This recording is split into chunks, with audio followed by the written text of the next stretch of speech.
हमारे चैनल को सब्सक्राइब करें और वीडियो सबसे पहले अपने मोबाइल पर पाने के लिए बेल आइकन को दबाएं।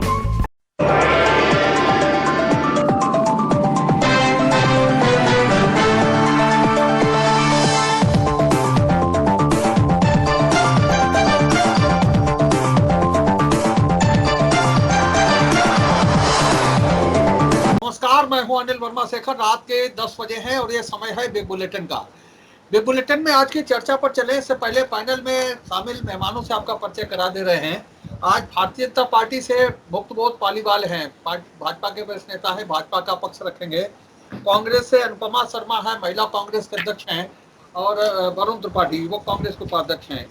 इसके अलावा अनिल मिश्रा जी हैं, समाजवादी पार्टी के वरिष्ठ नेता हैं और मीडिया विभाग के चेयरमैन हैं। ये पैनल आज की डिबेट के लिए जुड़ा है।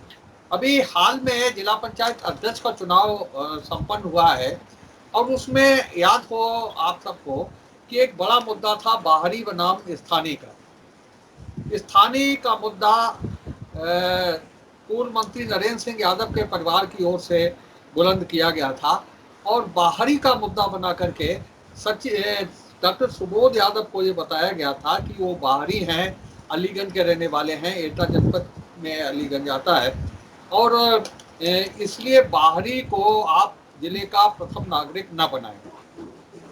और उसके बाद में जब समाजवादी पार्टी ने उसके बाद में भी डॉक्टर सुबोध यादव को उम्मीदवार बना दिया, उसके बाद में फिर बगावत करके उनके परिवार से नरेंद्र सिंह की बेटी पूर्व मंत्री की वो चुनाव लड़ गई।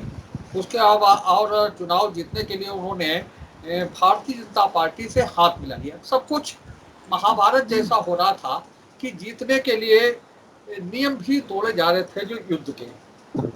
और नतीजा ये हुआ कि डॉक्टर सुबोध यादव जो चुनाव लड़ रहे थे समाजवादी पार्टी की ओर से, वो चुनाव हार गए। और चुनाव हारने के बाद में उनका कमेंट आया है सोशल मीडिया पर और उन्होंने महाभारत के अभिमन्यु की याद दिलाई है।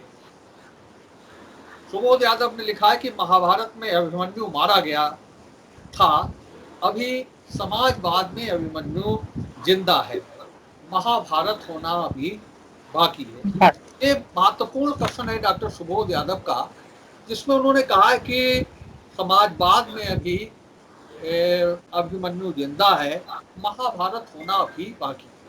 अभिमन्यु के बारे में जानकारी हो हमारे दर्शकों को, अभिमन्यु अर्जुन के पुत्र थे और अभिमन्यु का जो वध था वो नियम विरुद्ध, युद्ध के जो नियम थे उनके विरुद्ध चल करके, जो उस समय जो योद्धा थे उस अंतिम व्यूह के, जिसमें जयद्रथ मुख्य रूप से शामिल था, उन नियम विरुद्ध चल करके हत्या की गई थी अभिमन्यु की। और ये ही था कि जो जब अभिमन्यु उस चक्रव्यूह को भेदने के लिए उतरे तो नियम विरुद्ध ये हुआ कि जो अभिमन्यु के पीछे की सेना थी वो व्यूह जो व्यूह रचना थी उसमें प्रवेश नहीं कर पाई और अभिमन्यु अकेले पड़ गए उस चक्रव्यूह को तोड़ने के लिए। और अभिमन्यु के बारे में ये बताया जाता है कि उन्हें चक्रव्यूह में घुसना तो आता था लेकिन उससे निकलना नहीं आता था। ये कुछ कहानी भी इसके पीछे है। ये बताते हैं कि अभिमन्यु को चक्रव्यूह को भेदना तो आता था लेकिन उससे निकलना नहीं आता, और उसका ही ये परिणाम हुआ कि जब तक वो उस चक्रव्यूह के केंद्र तक पहुंचे तब तक वो चारों तरफ से घिर गए थे और वहाँ जयद्रथ आदि जो योद्धा थे उन्होंने उसे घेर करके उनकी हत्या कर दी। इसके बाद में अर्जुन काफ़ी आहत हुए थे और अर्जुन ने अगले दिन सूर्य डूबने से पहले ही उनका वध करने का संकल्प लिया था। ये कुछ प्रसंग है। अब प्रसंग का इस राजनीतिक कथन से बहुत कुछ लेना देना नहीं है। फिलहाल डॉक्टर सुबोध यादव के इस बयान पर हम चर्चा करेंगे जिसमें उन्होंने कहा है कि समाजवाद का जयद्रथ अभी जिंदा है और महाभारत बाकी है। अनिल मिश्रा जी, क्या महाभारत होगा, कहाँ होगा, कौन सा रण होगा, कौन अभिमन्यु है, क्या है पूरा कहाना? भाई साहब, अब अभिमन्यु जिंदा तो है, जिंदा है इसीलिए बयान दे रहा है। उसूलों पे आज आए तो टकराना जरूरी है, और जिंदा है तो जिंदा नजर आना जरूरी है। तो अभिमन्यु तो जिंदा है इस वक्त के ऊपर। और दूसरी बात मैं कहूंगा, एक चार पंक्तियां हैं कि अनाचार के नाग को हमने आदर्शों को डसते देखा, और कदम कदम पे चक्रव्यूह में अभिमन्यु को फंसते देखा। वनवासी होकर सीता फिर आज चली जाती है, कुटिल के कई बैठ सिंहासन सत्ता कहलाती है। तो कंस और दुर्योधन का तो सरेआम अभिनंदन भैया, ताता थैया ताक दिना दिन ताता थैया। तो ये तो हो रहा है, समाजवादी विचारधारा का अभिमन्यु जिंदा है।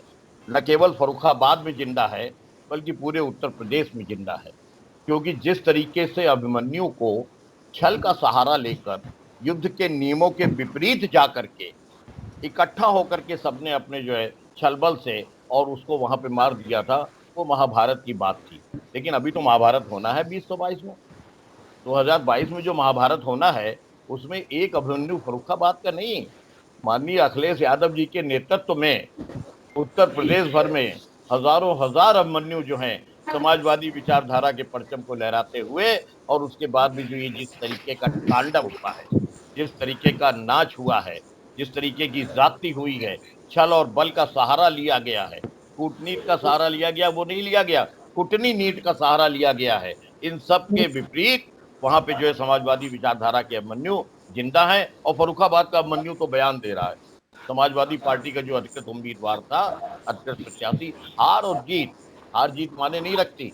पालीवाल जी हैं, इन्हीं के जो है वो अपने पार्टी के एक जो है वो बहुत ही वरिष्ठ नेता थे, जिनका पूरा हिंदुस्तान सम्मान करता था, स्वर्गीय अटल बिहारी वाजपेयी जी। उन्होंने कहा था कि हार में या जीत में किंचित नहीं भयभीत में, रार नहीं ठानूंगा, हार नहीं मानूंगा, और काल के कपाल पे लिख के मिटाता हूँ, गीत नया गाता हूँ।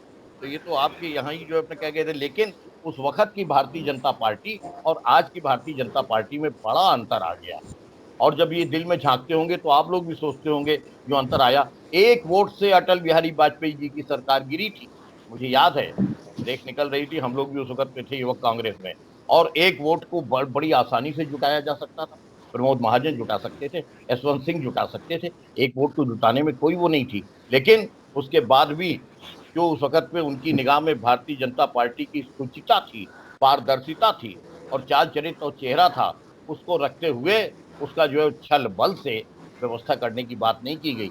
आज तो छल बल से व्यवस्था होती है, कहीं पर जो है वो अपने तोता पिंजरे में से निकल आता है सीबीआई का, कहीं पे कुछ दबाव डाला जाता है, कहीं पे एफआईआर लिखाई गई, कहीं पे अपहरण किए गए, कहीं पे दबाव डाला गया। तो ये छलबल का जो सहारा लिया, तो इसको हमें स्वागत कर रहे हैं हम इसका। लेकिन ये भी सत्य है कि अभिमन्यु जिंदा है, अभिमन्यु जिंदा रहेगा, समाजवादी विचारधारा जिंदा रहेगी, और समाजवादी विचारधारा के अभिमन्यु बाकायदा जो है वो अपने कौरव पक्ष से लड़ेंगे। महाभारत का अंतिम विजय जो है वो सत्य की होगी, अंतिम विजय हमारी।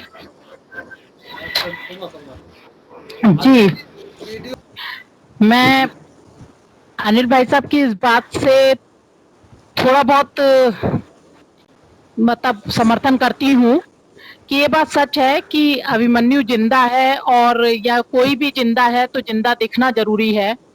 जिस तरह की आज की ये भाजपा की सरकार या उनकी रीतियां चल रही हैं, और आज की जो नीति है जिसपे की सरकार काम कर रही है, वो वास्तव में कूटनीति नहीं है, वो वास्तव में कुटनी नीति है। और अगर हम कुटनी नीति की बात करें तो मुझे लगता है कि अगर हम पुराना इतिहास उठा के देखें, तो चाहे आरएसएस से उठाएं, चाहे जिससे उठाएं, भाजपा का ये पुराना एक इतिहास रहा है। ठीक है, अटल बिहारी वाजपेयी जी की अगर हम बात करते हैं, जैसे कि भाई साहब ने उनकी कुछ पंक्तियां कोट की हैं, तो वो रार नहीं मानूंगा की बात करते थे, क्योंकि उन्हें अपने में विश्वास था।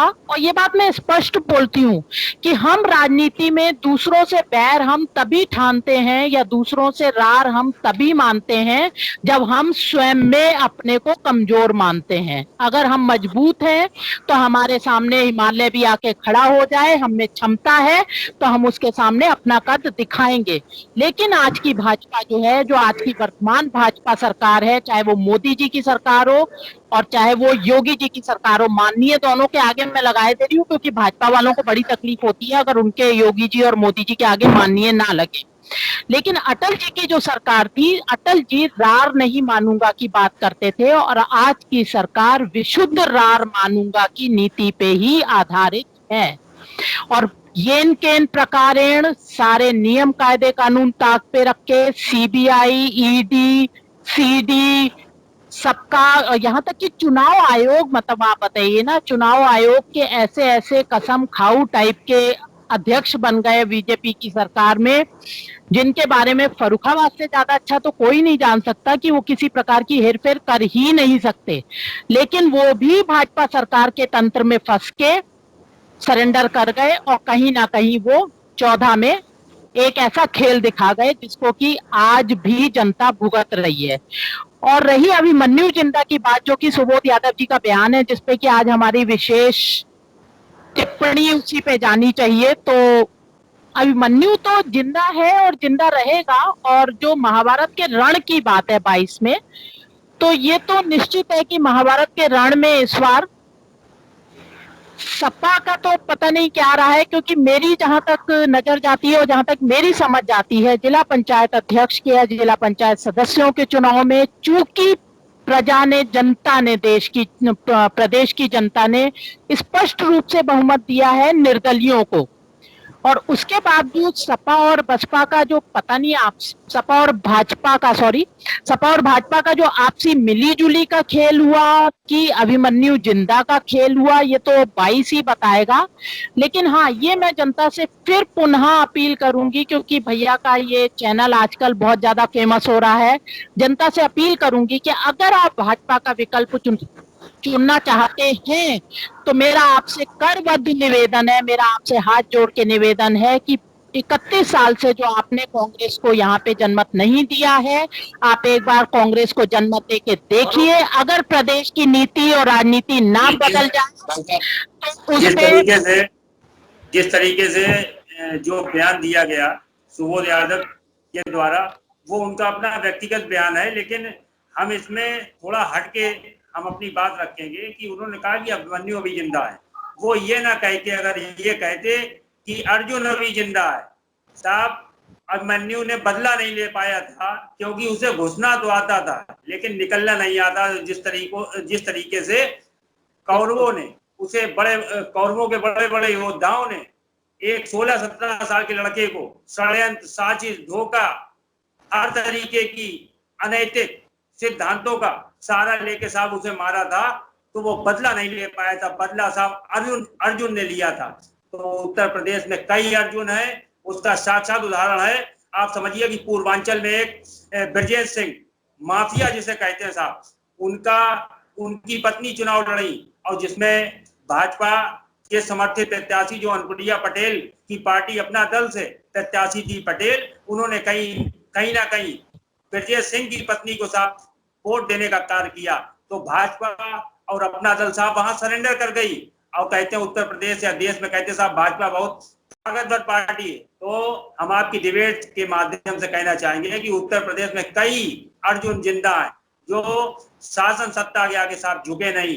देखिए, झुकते और डरते वो हैं, जब नदी बहती है तो तमाम मोर्चे बह जाया करते हैं। तैराक वही है जो साहब विरोध में भी तैर के निकलना जानता हो। तो सुबोध यादव की इस बात में मैं प्रशंसा करता हूं कि कहीं ना कहीं उन्होंने सत्ता के आगे साहब घुटने नहीं टेके, वीरता के साथ और अपने भविष्य की चिंता न करते हुए परिणाम आया उसे शांतिपूर्ण तरीके से स्वीकार किया और अपनी पार्टी के प्रति पूरी निष्ठा और ईमानदारी से चुनाव लड़ा। और आने वाला 2022 है, वो जनता के माध्यम से सब तय कर देगा कि सरकार कैसी और किसकी होनी चाहिए। भाजपा ने तो पूरे उत्तर प्रदेश में जिस तरीके से जिला पंचायत के चुनाव में पुलिस और शासन सत्ता का दुरुपयोग किया है, वो कहीं भी किसी प्रकार से छुपा नहीं है, और जनता भली बात जानती है कि इन्होंने किस तरीके से लोगों की हत्या की है।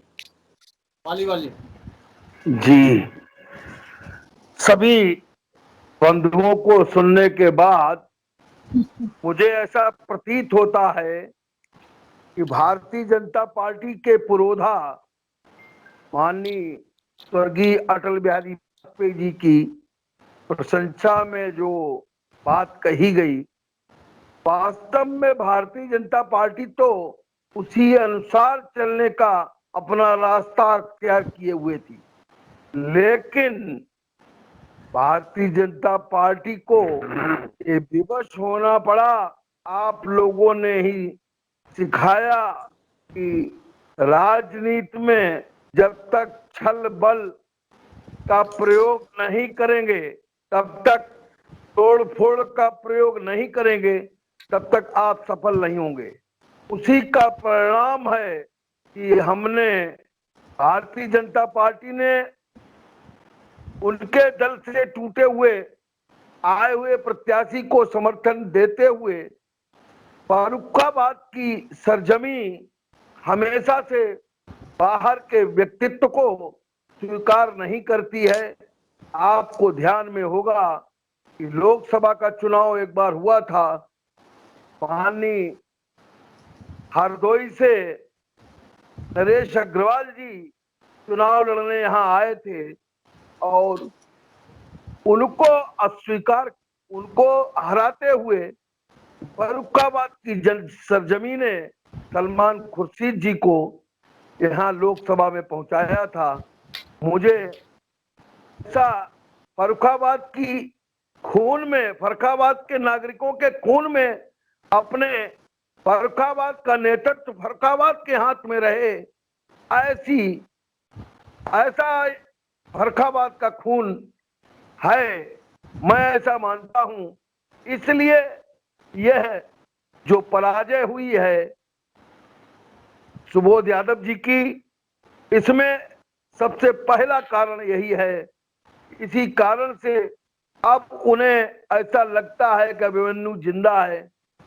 ये भी अभी हमारे भाई ने कहा, अभिमन्यु जिंदा, अभिमन्यु जाल में फंसने के बाद फिर अभिमन्यु जिंदा नहीं रहा। अर्जुन जिंदा है तो अर्जुन ने धर्म की रक्षा के लिए काम किया है। ऐसा नहीं कि अर्जुन ने जो ऐसे लोगों का साथ दिया हो। अर्जुन की वीरता धर्म की रक्षा के लिए लगी है। हमेशा अर्जुन ने धर्मो रक्षति रक्षिता का पाठ श्री कृष्ण जी से, ये उनसे अपना, उनके नेतृत्व में जो लड़ाई लड़ी, मुझे ऐसा प्रतीत होता है जिन्होंने कंस को मारा, ऐसे पुरोधा के द्वारा बताए हुए रास्ते पर चलकर अर्जुन ने जो गांडीव उठाया था वो धर्म की रक्षा के लिए उठाया था।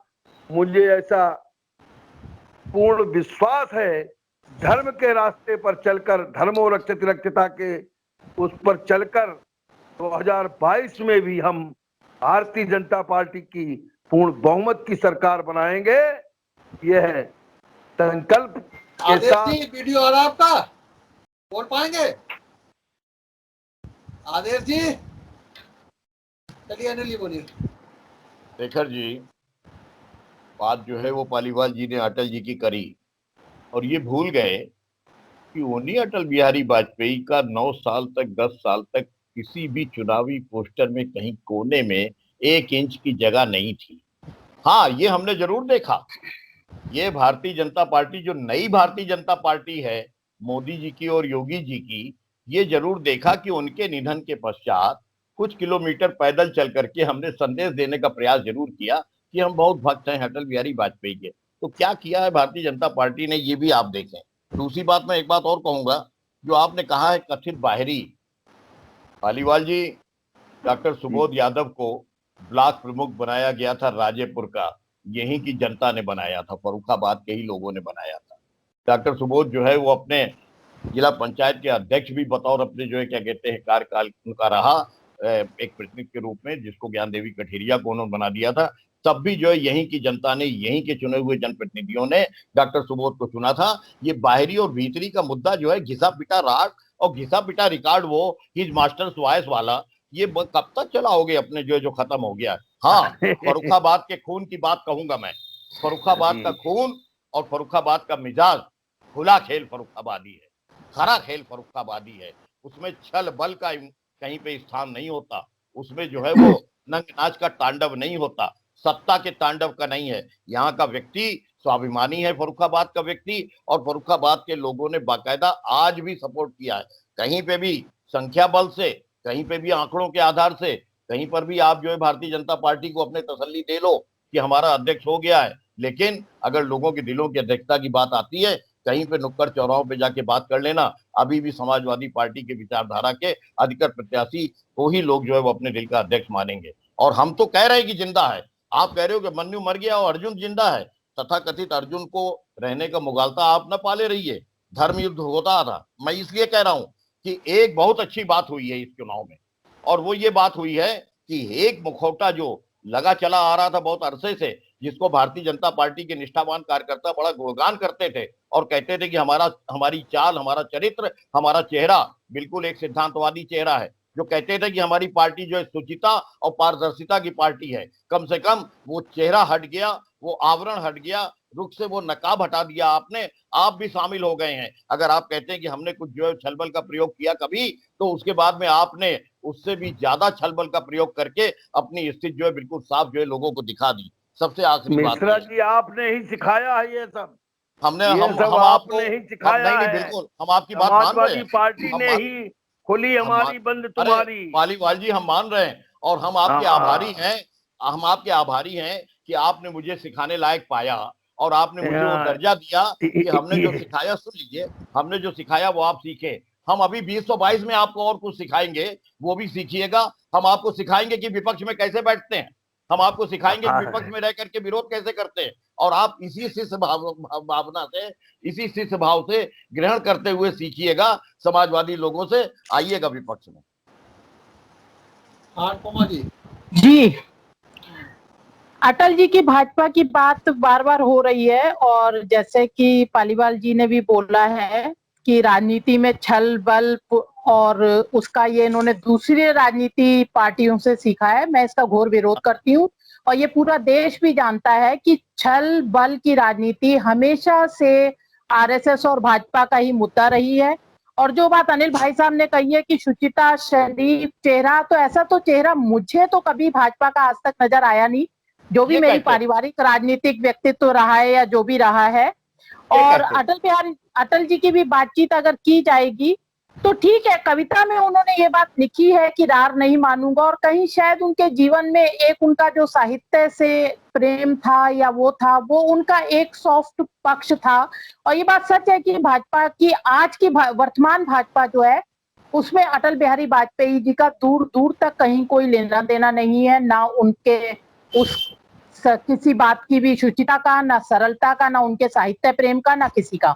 और जो यूपी में 22 में आने की बात है, तो ये मैं फिर पुनः कह रही हूँ कि यूपी में 22 में कांग्रेस भी अपना मजबूती से पूरा पक्ष लेके आएगी, और मैं ये मानती हूँ कि जनता हमें सपोर्ट करेगी कांग्रेस को, क्योंकि जनता इस समय सपा और भाजपा दोनों की ही जो एक अपराध तंत्र वाली नीति है, राजनीति है, उससे कहीं ना कहीं त्रस्त हो चुकी है। और खास तौर पे पंचायत चुनाव में, वर्तमान पंचायत चुनाव में स्पष्ट रूप से दिखा है कि कहीं ना कहीं वो दोनों मिली हैं।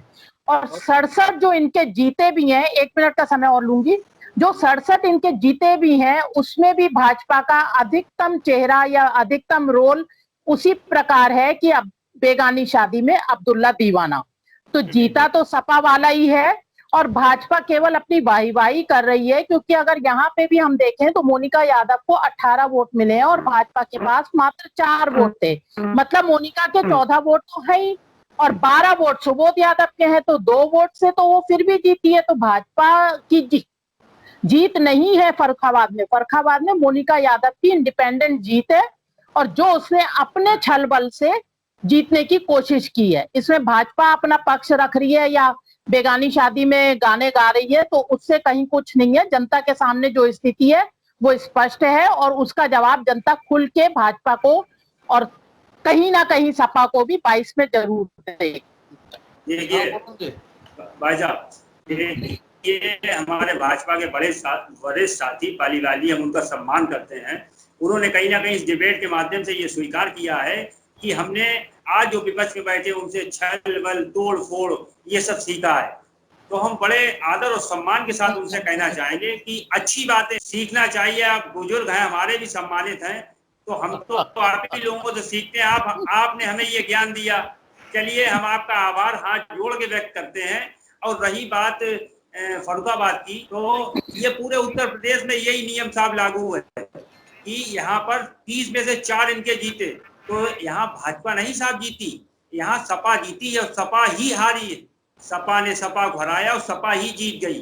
अब देखिए कि कहीं कोई व्यवस्था हो तो भाजपा अपनी पीठ थपथपा सकती है।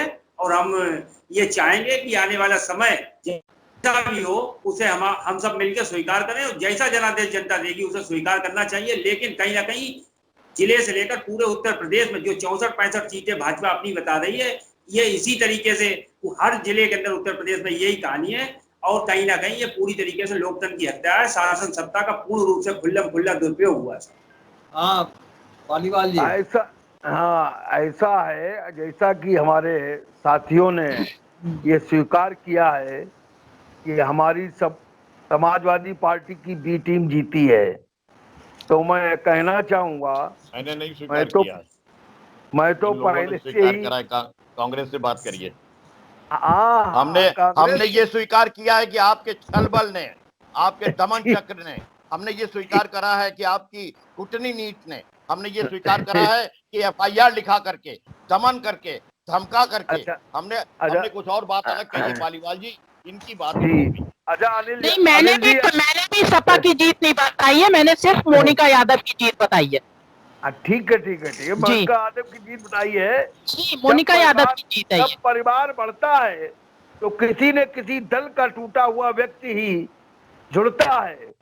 बड़े दल में जो सक्षम होता है उससे जुड़ने के लिए हर व्यक्तित्व अपना प्रस्ताव रखता है, और वो हमसे जुड़े, वो हमारे साथ आने को हमारा उन्होंने साथ मांगा और हमने उनका साथ दिया, क्योंकि हमें विरोधियों को हराना था, बाहरी को हराना था, इसलिए हमने उनका समर्थन किया।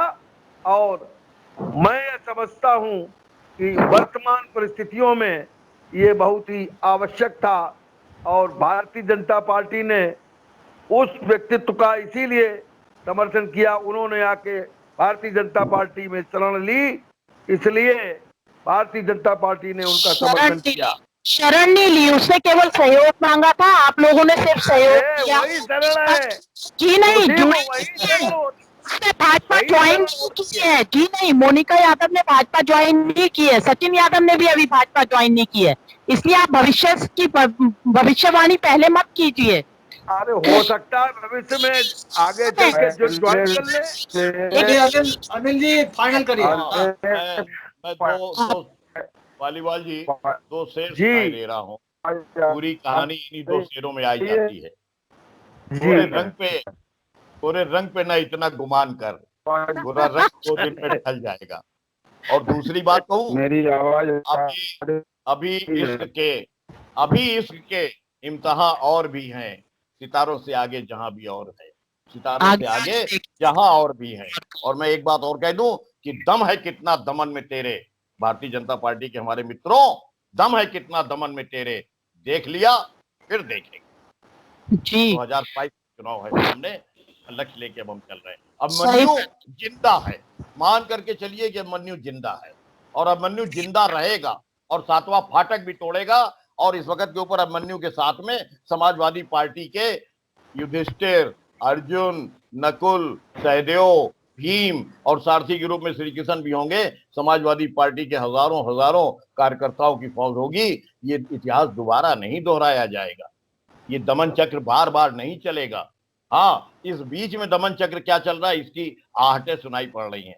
कहीं पे CBI का तोता पिंजरे से निकाला गया है, कहीं पे इनकम टैक्स आ रहा है, कहीं पे ED आ रहा है। हम सबका स्वागत कर रहे हैं पलक पावड़े बिछा करके। हम जानते हैं दमन चक्र जब चलेगा तो उसमें हम पे भी जो है कहीं ना कहीं कोई ना कोई वो आएगी, आंच आएगी। हम स्वागत कर रहे हैं आपके हर वार का, आपके हर जुर्म का, आपके हर जाति का, आपके हर जो है वो अपने तानाशाही का, हिटलरशाही का हम स्वागत कर रहे हैं।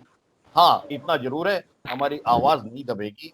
जुल्म जाति अगर है तो हम आवाज उठाएंगे, प्रजातांत्रिक तरीके से उठाएंगे, लोकतंत्र को जिंदा रखेंगे। लोकतंत्र के सच्चे माने में पहरी अब भारतीय जनता पार्टी नहीं रही है, चेहरा खुल गया है, मुखौटा हट गया।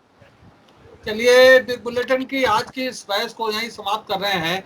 अभिमन्यु अभी जिंदा है, महाभारत बाकी है, ये चर्चा का विषय रहा। और 2022 का जो महासंग्राम है वो अब शुरू होने को है। ये आदेश अग्नोत्री जी भी प्रकट हो गए हैं, अगर कुछ विचार प्रकट करना चाहें तो बोल दीजिए आप। अभिमन्यु जिंदा है, महाभारत बाकी है, बताइए अग्नोत्री। हाँ अग्नोत्री बोल पाएंगे? भैया लोगों सभी से दोनों की बात को जो है आ रही है, आवाज आ रही है। चलिए खत्म कर रहे हैं, नेटवर्क सही नहीं आपको आ रहा, बोलना है। हेलो, मेरी आवाज आ रही है? हाँ बोलिए बोलिए। हेलो हेलो हेलो, आ रही है आवाज? आ रही है? हाँ आ रही है। अरे मैंने ये भारतीय जनता, हेलो, ऐसा है मेरा सभी बंधुओं से एक मैं अनुरोध, अनिल भैया भी बैठे हैं, हम लोग भी बैठे हैं, हमारे पालीबाज।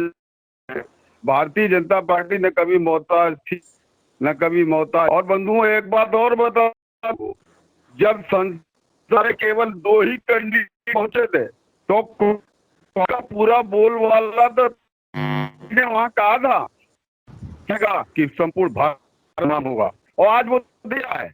ऐसा नहीं और नहीं है, और न कमजोर पड़ेंगे। मेरी शरण में जो भी आता है हम उसको जरूर देते। और यहाँ किसी को ये मालूम था कि सुबोध जी के 12 वोट आएंगे, उनके 18 वोट आएंगे? अगर 18 होते तो वो क्यों समर्थन बीजेपी से मांगते? समर्थन तो तभी तुम्हारा सपोर्ट करिए। और बंधुवर से भी कुछ बनता है, हो गई नहीं तो बनेगा। हालांकि मैं नहीं कर पाया कुछ ऐसा कहूँगा। चलिए, बिग बुलेटिन की आज की इस बहस को यहीं समाप्त कर रहे हैं। आज की बहस में भाग लेने के लिए पालीवाल जी का, अनिल मिश्रा जी का, अनुपमा जी का, वरुण जी का और राधेश जी का बहुत बहुत धन्यवाद। हम कल फिर मिलेंगे एक नई बहस को लेकर के, एक नए विषय को लेकर के। तब तक के लिए इजाजत दीजिए। शुभ रात्रि। नमस्कार, मैं हूं अनिल वर्मा शेखर। उम्मीद है आपको हमारा ये एपिसोड पसंद आया होगा। आप इसे लाइक करिए, अपने दोस्तों के साथ शेयर करिए और हमारे चैनल को सब्सक्राइब करिए, यही आपसे निवेदन है। धन्यवाद। नमस्कार, मैं हूं अनिल वर्मा शेखर। उम्मीद है आपको हमारा ये एपिसोड पसंद आया होगा। आप इसे लाइक करिए, अपने दोस्तों के साथ शेयर करिए और हमारे चैनल को सब्सक्राइब करिए, यही आपसे निवेदन है। धन्यवाद।